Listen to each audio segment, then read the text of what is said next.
여러분 계속 이 강의를 들으시면 마지막 부분에 내가 필요한 단백질을 계산하는 방법을 말씀을 드리겠습니다. 그런데 이제 이것과 연결된 그러한 질문들이 쭉 있기 때문에 그 질문들을 먼저 답을 하고 내게 필요한 단백질이 어느 정도 되는가 하는 것을 계산하는 것을 소개해 드리겠습니다.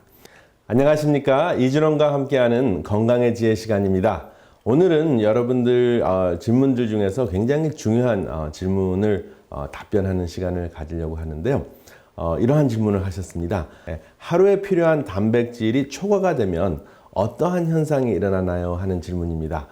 초과된 단백질은 저장이 돼서 근육으로 남습니까? 하는 질문이었습니다. 그러면 먼저 단백질이 어떠한 역할을 하는가 잠깐 설명을 드리겠습니다. 여러분들이 잘 아시는 대로 우리의 근육은 단백질로 이루어져 있습니다. 우리의 뼈도 단백질로 이루어져 있고 우리의 신체 모든 그 구조나 또 기능이 단백질이 없으면은 하루도 살 수가 없습니다. 탄수화물은 이제 당분을 섭취하도록 도와줘서 우리가 에너지를 만들 수 있도록 빠른 에너지를 공급하는 에너지원이고요. 단백질은 구조와 그리고 기능에 매우 중요한 역할, 특별히 효소를 굉장히 많이 만드는데 절대적으로 필요하고요. 그 다음에 면역체, 특별히 항체를 만드는데도 단백질이 없으면 안 됩니다. 먼저 단백질이 초과가 됐는지 어떻게 알 수가 있나요? 하는 질문도 해주셨는데요. 단백질 섭취가 초과가 되면 목이 마를 수가 있습니다. 목이 마르면서 느끼지는 못하지만 콩팥에 무리가 가서 콩팥 기능이 저하되는 것이 시작이 될 수가 있고요. 단백질이 초과 섭취되는 것이 오래 진행이 되면 콩팥이 점점점 망가질 수가 있습니다.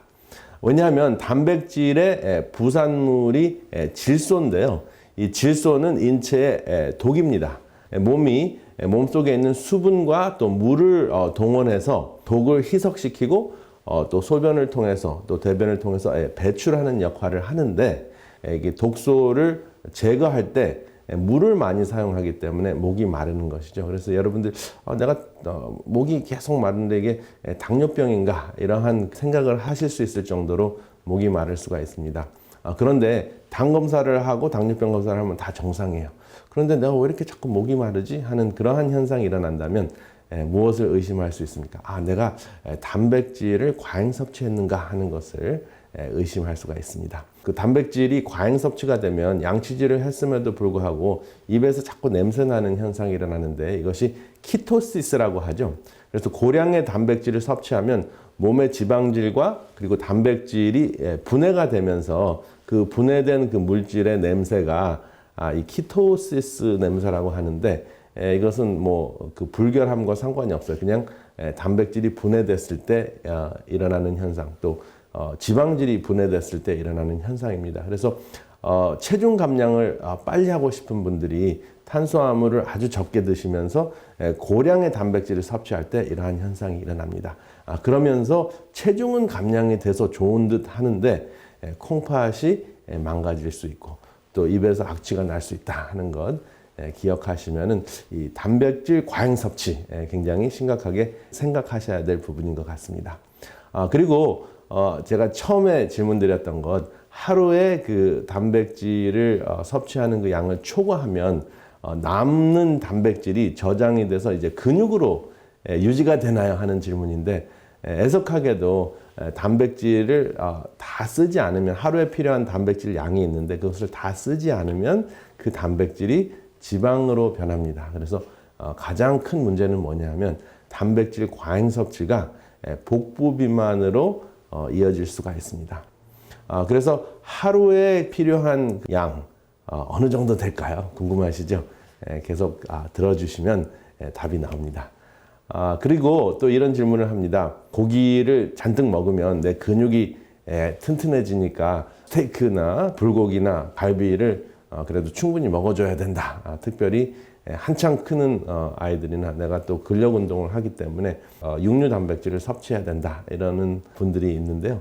사실은 근육을 키울 때 많은 양의 단백질을 섭취한다고 해서 그 섭취하는 그 단백질이 그대로 근육으로 가지 않습니다. 단백질을 충분히 섭취해 주는 거 중요합니다. 나의 몸무게에 맞게 섭취하는 것이 중요한데 근력 운동을 하지 않으면 초과된 단백질이 무엇으로 변한다고요? 근육으로 남는 것이 아니라 지방으로 가기 때문에 육류를 더 많이 섭취한다고 해도 근육으로 가는 것은 거짓이다 하는 것입니다. 그리고 적당한 단백질은 굉장히 중요한데 그 단백질을 육류로 섭취했을 때 그래서 평균 50g 이상을 하루에 그 섭취했을 때 10년 정도 섭취하면은 암 발병률이 증가한다는 말씀을 제가 여러 번 드렸습니다. 그랬더니 어떤 분이 미국에서 고기를 그렇게 많이 먹는데 그러면 죄다 암에 걸려야 되겠네 하는 그러한 댓글을 달아주셨는데요. 연구 자료에서 그 육류 단백질을 섭취했을 특별히 닭고기를 섭취했을 때 췌장암 발병률이 72% 증가한다라고 한 것이 과학적으로 확실한 근거가 있는 내용입니다. 그렇지만 72% 증가한다는 것은 그만큼 암에 걸릴 확률이 증가한다는 것이지 고기를 많이 먹었다고 해서 모든 사람이 암에 걸린다는 것은 절대로 아닙니다. 그렇지만은 많은 사람들이 대량의 육류를 섭취했을 때 많은 사람들이 암이나 생명이 단축이 될 수 있다 하는 것이 확실히 과학적으로 입증이 됐기 때문에 여러분들이 육식을 계속 그 대량으로 그 섭취하는 것을 심사숙고해야 된다 하는 그러한 내용이었죠.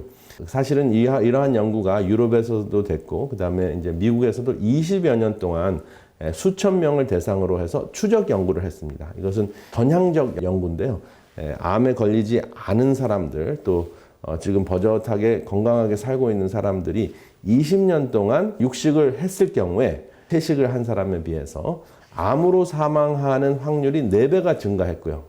그리고 다른 질병이 없는데도 그냥 사망하는 사망률이 66%가 증가했다는 것이 또 밝혀졌습니다. 그래서 육류 단백질을 섭취하는 것, 특별히 필요 이상의 그 양을 주기적으로 섭취하는 것은 질병을 일으키는 큰 요인이 되고 또 생명을 단축시키는 굉장히 중요한 위험 요인이다 하는 것이 이제 계속 밝혀지고 있습니다. 그리고 제가 강의 첫 부분에서 어느 정도의 양을 섭취해야지 초과량이 아닌지 여러분들에게 답변을 해드리겠다고 말씀을 드렸습니다. 어떻게 계산을 하냐 하면 내 몸무게의 그 1kg당 단백질을 1g 정도 섭취하시면 되는데요. 정확한 수치는 이제 0.8g이에요. 그런데 이제 소수점으로 들어가면은 금방 이제 계산하기가 조금 까다로울 수가 있으니까 내가 70kg다. 그러면 단백질을 70g 정도 섭취하면 하루에 필요한 단백질이 됩니다. 그런데 내가 보통 심한 운동을 하지 않고 일반적인 생활을 하면서 70g 이상 섭취를 했을 경우, 예를 들어서 100g을 섭취했을 경우 그 초과된 그 단백질이 어떻게 된다고요? 이 초과된 단백질이 지방으로 변하기 때문에 특별히 복부 지방으로 가기 때문에 단백질을 과잉 섭취해도 만성 질환과 연결이 될 수가 있습니다. 그래서 복부 지방의 가장 큰 문제가 뭡니까? 가장 큰 문제는 인슐린 저항증이죠. 그래서 가장 쉽게 그 복부 비만증이 생길 수 있는 것이 육류 단백질 섭취입니다. 왜냐하면 보통 우리가 회식을 하거나 또 나가서 이제 외식을 하면서 단백질 섭취, 육류 단백질을 섭취할 때 그 하루에 필요한 그 양이 70g 정도밖에 되지 않고 또 어떤 경우에는 조금 이제 왜소하신 분은 50g 정도밖에 되지 않는데 그거의 몇 배를 그 섭취할 수가 있습니다. 그래서 당장 뭐 큰일 나는 것은 아니지만 이제 초과된 단백질이 무엇으로 변한다고요? 지방질로 변한다는 것입니다. 그리고 격한 운동을 하는 젊은 세대들은 특별히 이제 웨이트 트레이닝을 한다 그러죠. 그래서 무거운 그 역기를 들거나 뭐 아령을 하고 또 운동 기구를 써서 근력 운동을 심하게 하면 최대 한 3배 정도, 200g 정도까지도 감당할 수는 있지만 일반적으로는 한 끼에 30g 이상을 감당하기가 굉장히 힘듭니다. 그래서 보통 사람들은 30g을 섭취했을 경우에 그 하루 섭취량이 90이 되는 거죠. 그러니까 한 20g 정도는 이제 그 단백질로 저장되는 것이 아니라 변화가 돼서 복부 지방질로 변형이 되기 때문에 만성 질환의 가장 그 시작이 되는 인슐린 저항증이 생긴다는 것입니다. 그래서 인슐린 저항증은 당장 당뇨병으로 나타나지 않습니다. 그렇지만은 같은 양의 탄수화물을 섭취해도 이것이 세포 속으로 잘 들어가지 않기 때문에 힘이 없을 수도 있고요. 그 다음에 인슐린이 더 많이 분비하도록 자극을 합니다. 그래서 인슐린이 더 많이 분비가 되면 살이 찌게 되고 또 수분을 또 저장하는 그런 현상이 일어나서 그 물 때문에 생기는 몸무게도 증가하고 그 다음에 지방이 또 지방으로 저장되는 그 확률이 증가하기 때문에 여러 가지로 그 단백질 자체 때문에 살이 찌고 또 인슐린이 과잉 분비가 되면서 살이 찌고 또 물이 배설이 잘 되지 않기 때문에 몸무게가 더 나가는 그러한 좀 문제 있는 현상이 일어나죠. 그래서 얼굴이 항상 부어 있는 손발이 붓는 그러한 현상이 일어납니다. 그래서 콩팥이 망가지기도 전에 그냥 항상 탱탱한 그러한 느낌이 있는 그러한 현상을 체험하게 됩니다.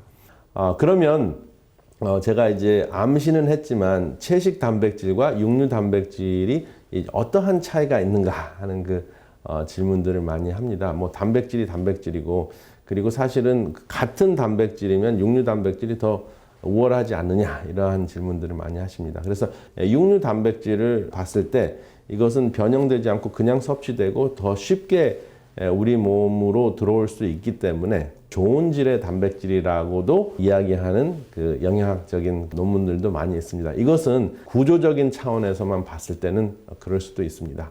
왜냐하면 채소에서 나오는 단백질, 채식 단백질은 여러 가지 단계를 거쳐서 흡수가 돼야 되고 또 이것이 몸에 들어와서 우리의 신체를 이루고 또 기능을 하려면 그 육류 단백질보다 좀 어렵습니다.